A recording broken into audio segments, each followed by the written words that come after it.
नमस्कार विद्यार्थी मित्रांनो, या सेशनमध्ये आपण 10व्या युनिटमधलं चौथं सेशन म्हणजे चौथं ऑब्जेक्टिव्हचं सेशन आपण बघणार आहोत. तर त्याच्या अगोदर मी 3 लेक्चरमध्ये 40-40-40 म्हणजे 120 प्रश्न 10व्या युनिटवर कव्हर केलेले आहेत.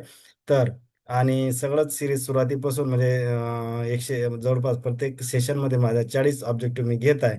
तर जे विद्यार्थी पहिल्यांदाच माझ्या चॅनलला व्हिजिट देत असतील किंवा पहिल्यांदाच माझे लेक्चर बघत असतील त्या विद्यार्थ्यांना रिक्वेस्ट आहे, काही जर माहिती महत्त्वाची वाटत असेल एक्झामच्या दृष्टिकोनातून तर चॅनलला लाईक, सबस्क्राईब आणि शेअर करायला विसरू नका. तसेच ऑब्जेक्टिव्ह प्लस थेरी लेक्चर दोन्ही माझ्या प्लेलिस्टमध्ये आपण जाऊन बघू शकता, त्याचा फायदा घेऊ शकता. तर कुठलाही टाइमपास न करता लगेच आपण सेशनला सुरुवात करूया. क्वेश्चन नंबर 121 बघा.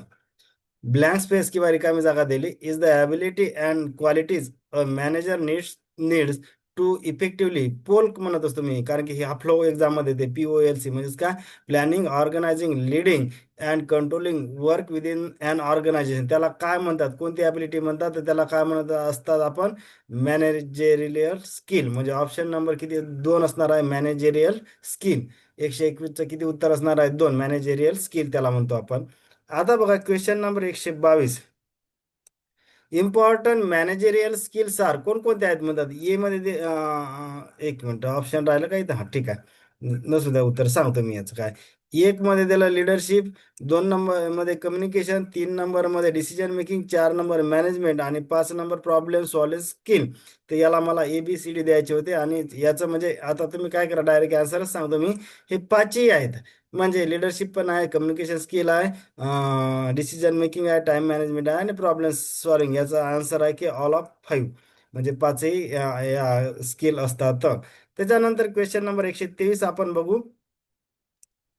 Motivating the people to achieve organization goal is the key function of. कशाचं असते ते, लिडिंगचं असते ना. लीड करणे म्हणजे काय की लोकांना इन्स्पायरेशन करणे, मोटिवेट करणे, चांगलं करण्यासाठी, तर त्यालाच आपण खरं लिडिंग म्हणतो ना.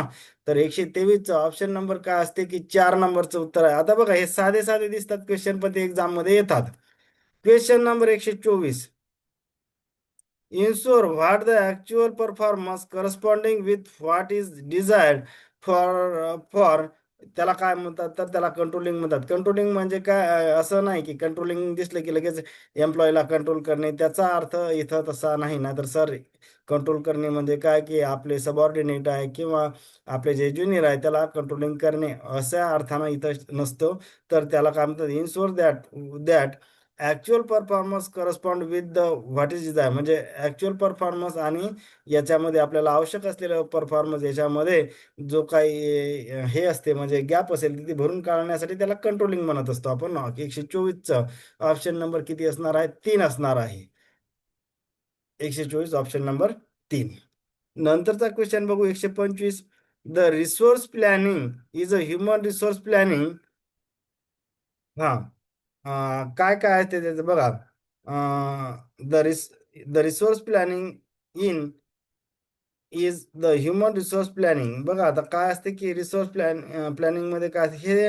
हा जो क्वेश्चन आहे ITI प्रिन्सिपल 2014च्या एक्झाममध्ये आलेला. Identify human resources, identify human resource requirement, match the human resource availability with the human resource requirement आणि ऑल. आता काय होते की गडबडीत असं करायचं नाही. आता बघा हे सगळे वरचे पण करेक्ट आहे, म्हणजे एखादा टिक करून पुढे जायचं नाही, तर ते बघायचं खाली ऑल ऑप्शन आहे का, तर हो, तर ते ऑप्शन याचं 4 नंबरचं उत्तर आहे ना. तर सर हे बरोबर, पहिलंही बरोबर दिसलं आम्हाला, दुसरंही बरोबर दिसलं, तिसरंही बरोबर दिसलं, पण लगेच टिक करून पुढे जायचं नाही. खाली ऑप्शन व्यवस्थित बघायचे चारही. एक्झाममध्ये ऑप्शन एकदम सिरियसली वाचायचे आहे, नाहीतर उगाच आपण काहीतरी पहिलं टिक करून घेतो आणि आपल्याला वाटते आपण बरोबर केलं, अरे खाली ऑप्शन आहे ना. पण स्पर्धा परीक्षेमध्ये जे मोस्ट सुटेबल आन्सर, जरी आता तुम्ही म्हणा सर मग वरचे 3ही करेक्ट आहेत, करेक्ट आहेत, पण आपल्याला स्पर्धा परीक्षेमध्ये काय करायचं असते की मोस्ट सुटेबल किंवा मोस्ट करेक्ट, करेक्ट तर सगळेच दिसतात तुम्हाला, पण त्यातलं मोस्ट करेक्ट आन्सर आपल्याला शोधायचं असते. म्हणून ऑप्शन नंबर 4 हे करेक्ट आहे. ITI प्रिन्सिपल 2014 मध्ये हा क्वेश्चन आलेला आहे. Question number question number 126. हा सुद्धा ITI प्रिन्सिपल 2014 मधला आहे. Which of the following is not the forecasting technique to assess the human resource requirement of an organization. बघा, ट्रेंड अनालिसिस असते, रेशिओ अनालिसिस असते, मॅनेजरियल जजमेंट असते. हा रिप्लेसमेंट चार्ट हा नसते, म्हणून ऑप्शन नंबर इथं 4 हे उत्तर करेक्ट आहे. ऑप्शन नंबर 4 हे करेक्ट आहे. आपल्याला काय विचारलं, काय नसते, असते विचारलं का नाही, तर ऑप्शन नंबर 4 हे रिप्लेसमेंट चार्ट याच्यामध्ये नसते, म्हणून ऑप्शन नंबर 4 हे करेक्ट उत्तर असणार आहे. क्वेश्चन नंबर घ्या आता पुढचा 127. Vision of the organization is, काय असते vision, to become the best हे विजन असते का नाही. What it wants to be in the future हे विजन असते, म्हणजे भविष्यात काय आपलं अल्टिमेट गोल आहे, किंवा काय एंड प्रोडक्ट आहे, किंवा काय फायनल डेस्टिनेशन आहे, त्याला आपण विजन म्हणत असतो. म्हणजे what it wants to be in the future, option number 2 हे करेक्ट उत्तर असणार आहे. क्वेश्चन नंबर 128 घ्या आता. चुझिंग the best course of of action called as, त्याला डिसिजन मेकिंग म्हणतो आपण. Option number 128 2. आता तर मग सर असे छोटे छोटे प्रश्न येतात का, तर उत्तर आहे हो, असेही प्रश्न एक्झाम मध्ये आलेले पाहायला मिळतात. आपण जर फेब्रुवारी 2026चा पेपर बघितला गट अ चा, तर त्याच्यामध्ये साधे साधे असे क्वेश्चन आलेले आहेत. Question number 129.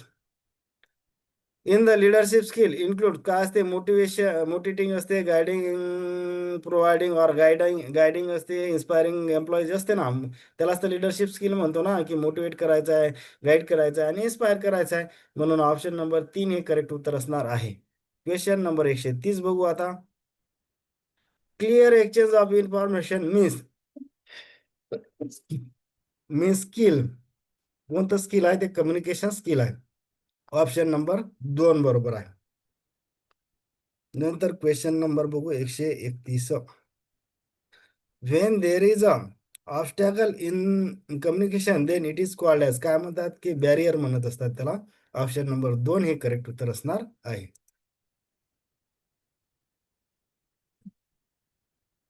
हम्म 100 आपलं किती आलं तर 131 झालं होतं. 132 बघू question. Question number 132. Use of technical or specialise word that common people can not be understand called as, याला जॉर्गन म्हणतात. हा क्वेश्चन फेब्रुवारी जे एक्झाम झाली 2026ला, त्याच्यामध्ये आय टी प्रिन्सिपल गट अ मध्ये हा आलेला आहे. Question number 133. Problem due to difficult or unclear language called as, कोणतं बरियर म्हणतात, त्याला सिमॅन्टिक बरियर म्हणतात. जर भाषा समजत नसेल किंवा अनक्लिअर असेल तर त्याला सिमॅन्टिक. आता आपण वर का जार्गन कशाला म्हणायचं, की स्पेशलाइज वर्ड. फॉर एक्झाम्पल, एखादा इंजिनिअरिंगचा आपण शब्द मी म्हणलं की मॉड्युलेशन, हे कॉमन मॅनले समजणार नाही, किंवा मेडिकलची एखादी किचकट डेफिनेशन असेल, आरबीसी किंवा असं काहीतरी टेक्निकल जे असते ना टर्म, मी जर म्हटलं की मॉड्युलेशन, हे मॉड्युलेशन शब्द कोण्या कॉमन पीपलला समजत नाही, तर तशा केसला आपण जॉर्गन म्हणत असतो. आणि डिफिकल्टीज अनक्लिअर लँग्वेज, जर व्यवस्थित बोलणंच नसलं तर सिमॅन्टिक, म्हणजे आता मी समजा शिकवत आहे, तुम्हाला ती भाषाच कळत नाही, तर त्याला सिमॅन्टिक बरियर म्हणायचं आहे. Communication barrier cause by emotion and mental state called as, काय म्हणतात, सायकोलॉजिकल बरियर म्हणतात त्याला. ऑप्शन नंबर 2 हे करेक्ट उत्तर आहे. क्वेश्चन नंबर 135 बघू. Due to personal attitude or behaviour, example poor listening, lack of confidence called as personal or interpersonal barrier म्हणायचं आहे त्याला. ऑप्शन नंबर 3 करेक्ट आहे. क्वेश्चन नंबर 136 बघू. रिकामी जागा दिली, means relying on the unconscious mental shortcut personal feeling past experience instead of objective fact or logical reasoning, तर त्याला काय म्हणत असतो, आपण bias in decision making, fair decision making म्हणत नाही. ऑप्शन नंबर 136चं किती असणार आहे, तर ऑप्शन नंबर 2 हे 136चं उत्तर असणार आहे. क्वेश्चन किती झाले, 136 झाल्या. क्वेश्चन नंबर 137 बघा. Common biases in decision making are, कोणकोणते असतात, हे पण क्वेश्चन 2026 फेब्रुवारीमध्ये जे गट अ ची एक्झाम झाली त्याच्यामध्ये आलेला आहे. ओव्हर कॉन्फिडन्स बायस असते, अँकरिंग बायस असते, कन्फर्मेशन बायस असते, अवेलेबिलिटी बायस असते, हँडसाईड बायस असते, एस्कॅलेशन किंवा इन्क्रीज ऑफ द कम्युनिटी, हे सगळंच असते. ऑप्शन नंबर 4 हे बरोबर आहे. Question number 138. When a person is too confident about their knowledge or ability called as overconfidence, बरोबर आहे. ऑप्शन नंबर 1 हे बरोबर आहे. Question number 139. Relying on too much on the first piece of information received is called as, त्याला anchoring म्हणत असतात. Option number 1. Question number 140 बघा आता. The tendency to search for interpret favour and recall the information in a way that confirms or support the one's prior beliefs.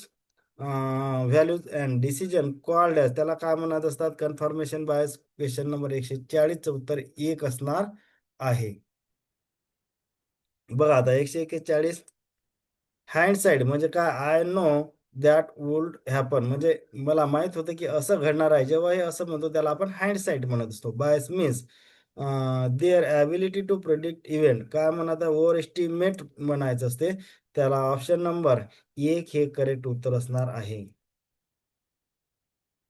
आता question number बघा 142, रिकामी जागा blank space दिलेली आहे आणि is the process of starting and managing a new business by taking risk in order to earn a profit and create value, त्याला काय? Entrepreneurship म्हणतात. इनोव्हेशन नाही, फॅक्टोरी मॅन नाही, फॅक्टोरियन सुद्धा नाही. Question number 143, characteristic of entrepreneurship हे सुद्धा क्वेश्चन गट आय टी प्रिन्सिपल फेब्रुवारीमध्ये झाली, त्याच्यामध्ये सुद्धा असा टाईपचा क्वेश्चन आला होता किंवा असाच जवळपास क्वेश्चन होता. क्रिएटिव्हिटी इनोव्हेशन असते का? हो. रिस्क टेकिंग ॲबिलिटी असते का? हो. लिडरशिप असते का? हे सुद्धा असते. डिसिजन मेकिंग असते, सेल्फ कॉन्फिडन्स असते, हार्डवर्क अँड डिटर्मिनेशन, हे सगळे कॅरेक्टरिस्टिक एंटरप्रेनरच्या किंवा उद्योजकाच्या असतात. त्यामुळे ऑप्शन नंबर 4 हे करेक्ट उत्तर असणार आहे. क्वेश्चन नंबर 144 बघा, रिकामी जागा ब्लँक स्पेस दिली. Means the duty of a business or organization to act in the best interest of the society, त्याला काय म्हणायचं आहे? सोशल रिस्पॉन्सिबिलिटी म्हणतात. सोशल इंटरेस्ट नाही, सोशल हॉबी नाही, सोशिओलॉजी नाही, सोशल इंटरेस्ट. ऑप्शन नंबर 3 हे करेक्ट उत्तर असणार आहे.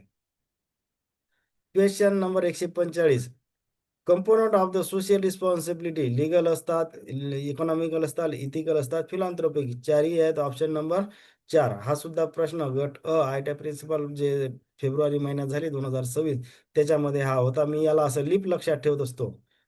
LEET म्हणजे हे 4 कंपोनंट आहेत.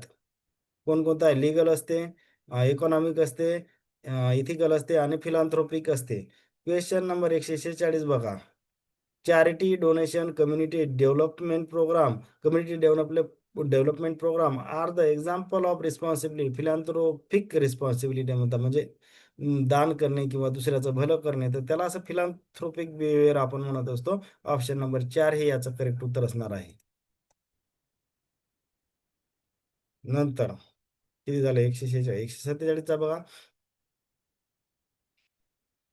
refers to the moral principle and standard that the guide the behavior and decision of the manager, त्याला काय म्हणतात? Managerial ethics. ऑप्शन नंबर 4 हे करेक्ट आहे. Question number 148, key principle of the managerial ethics कोणते? Honesty असते, fairness असते, integrity असते, accountability, respect for choice, सगळे आहेत. ऑप्शन नंबर 4 हे करेक्ट उत्तर असणार आहे. आता क्वेश्चन नंबर 149, आता बघा हे CSR जो आहे ना, हे कन्सेप्ट एक्झामच्या दृष्टिकोनातून फार महत्वाचं आहे. आय टी प्रिन्सिपल गट ची जे फेब्रुवारीमध्ये एक्झाम झाली त्याच्यामध्ये सुद्धा CSR वर क्वेश्चन आलेला आहे.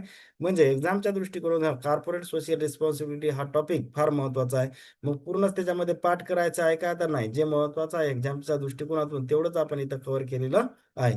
What is the full form of CSR? रिकामी जागा दिली आणि सोशल रिस्पॉन्सिबिलिटी कोणती असते? ती कॉर्पोरेट सोशल रिस्पॉन्सिबिलिटी असते. कोर नाही, कंपनी नाही, कम्युनिटी नाही, कॉर्पोरेट सोशल रिस्पॉन्सिबिलिटी म्हणजे CSR. Question number 150, CSR means companies not only focus on the profit but also help the society, protect environment, achieve SDG म्हणजे काय? सस्टेनेबल डेव्हलपमेंट गोल. जे 17 goals आहेत ना, आपण बघा सस्टेनेबल डेव्हलपमेंट गोल याच्यावर सुद्धा क्वेश्चन येऊ शकतो, कारण की हा आयोगाचा खूप आवडता टॉपिक आहे. किती गोल आहेत? 17 आहेत सस्टेनेबल डेव्हलपमेंट गोल. त्याचा कालावधी किती आहे? 2015 ते 2030. त्याच्यातले महत्वाचे गोल कोणकोणते आहेत? SDG number 4 quality education for, आणि SDG 5 कोणता आहे? Gender equality. SDG 11 sustainable cities. हे महत्वाचे SDGचे नंबर तुम्हाला पाठ असले पाहिजे. क्वेश्चन नंबर 150 किती आहे? ऑप्शन नंबर 4 ABC तिन्ही करेक्ट आहेत.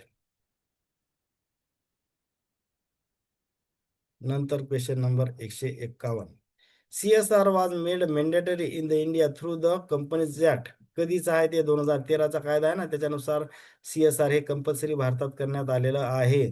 क्वेश्चन नंबर 152 बघा, इंडिया बिकॉम द, रिकामी जागा दिली आहे, country in the world to legally require the companies to spend the money on CSR activity. Bharat जगातला पहिला देश आहे ना तसं कामगिरी करणारा, म्हणून ऑप्शन नंबर फर्स्ट म्हणजे भारत एकमेव असा जगातला पहिला देश आहे की CSR द्वारे कंपनींना सोशल रिस्पॉन्सिबिलिटीवर काहीतरी खर्च करणं हे बंधनकारक करणार आहे. भारत हा जगातील पहिला देश आहे. ऑप्शन नंबर एक हे करेक्ट उत्तर आहे. क्वेश्चन नंबर 153 बघा काय सांगितला. CSR mention in the article of companies act 2013 कोणत्या कलमात सांगितलेला आहे. हा कलम मला एक्झामच्या दृष्टिकोनातून महत्वाचा वाटतो. कलम नंबर 135. कोणत्या कायद्याच्या? कंपनी ऍक्ट 2013चा कलम 135 मध्ये CSR ची तरतूद किंवा CSR corporate social responsibility mention केलेली आहे. हा कलम एक्झामच्या दृष्टिकोनातून अत्यंत महत्वाचा आहे. कलम नंबर 135. क्वेश्चन नंबर 154 बघा आता. CSR effective from corporate social responsibility कधीपासून? तर 1 एप्रिल 2014 पासून त्याचं इम्प्लिमेंटेशन झालं. ऑप्शन नंबर किती आहे तो? तर 3 नंबरचा ऑप्शन इथं करेक्ट आहे. क्वेश्चन नंबर 155 बघा. For the CSR criteria preceding financially year meet anyone म्हणजे काय झालं, त्या कंपनीचे नेटवर्थ अगोदरल्या वर्षी किती असली पाहिजे? 500 करोड किंवा त्यापेक्षा जास्त असली पाहिजे. टर्न ओव्हर नेहमी जास्त असते ना, मग तो किती असला पाहिजे? 1000 पेक्षा जास्त असला पाहिजे. आणि नेट प्रॉफिट हे सगळ्यात कमी असते. ही व्हॅल्यू म्हणजे 5 करोड किंवा मोर असला तर त्याला कंपल्सरी CSR वर खर्च, कॉर्पोरेट सोशल रिस्पॉन्सिबिलिटी म्हणून खर्च करणं बंधनकारक आहे. ऑप्शन नंबर 3 हे करेक्ट असणार. ABC. 5, 500, 1000, 5, 500, 1000 या 3 व्हॅल्यू लक्षात ठेवायच्या आहेत. क्वेश्चन नंबर 156 बघू आता. बघा आता हा सुद्धा एक्झामच्या दृष्टिकोनातून मस्त, मी जसं तुम्हाला सांगितलं की कलम 135 महत्वाचा आहे, तसंच CSR साठी क्रायटेरिया काय? 5, 500 आणि 1000 ह्या 3 व्हॅल्यू जशा महत्वाचा आहे. तसं CSR कधी इम्प्लिमेंट चालू झालं? 1 एप्रिल 2014 पासून CSRचा मध्ये 135 मध्ये CSR ची तरतूद आहे. कोणत्या? कंपनीज ऍक्ट 2013च्या. आता बघा हा सुद्धा एक्झामच्या दृष्टिकोनातून अत्यंत महत्वाचा आहे. Eligibility companies must spend at least किती टक्के त्यांनी खर्च करायचा आहे of the average net profit of the last 3 years on CSR activities. 2% खर्च करणं बंधनकारक आहे.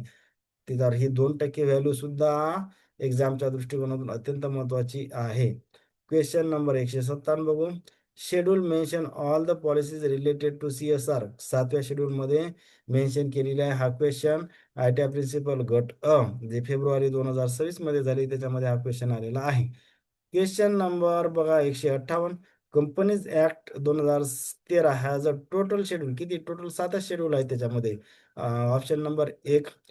क्वेश्चन नंबर 159 जर बघितलं आपण तर काय म्हणते की कंपनीज ऍक्ट 2013 टोटल रूल किती आहेत? 9 आहेत. शेड्यूल 7 आहेत. क्वेश्चन नंबर 160 बघा काय सांगितलं की CSR expenditure mention in rule number 7. आता टोटल 9 रूल आहेत, परंतु CSR एक्सपेंडिचर 7 मध्ये सांगितलं. नंतर CSRच्या संदर्भात सगळ्या पॉलिसी सुद्धा 7 मध्ये सांगितलं. म्हणजे काही एक्झाम मध्ये आलं तर आपल्याला जवळपास 7 लिहायला हरकत नाही, कारण की CSRच्या संदर्भात महत्वाच्या तरतुदी सगळं 7व्या रूल, सगळं 7व्या शेड्यूल मध्ये मेन्शन केलेलं आहे.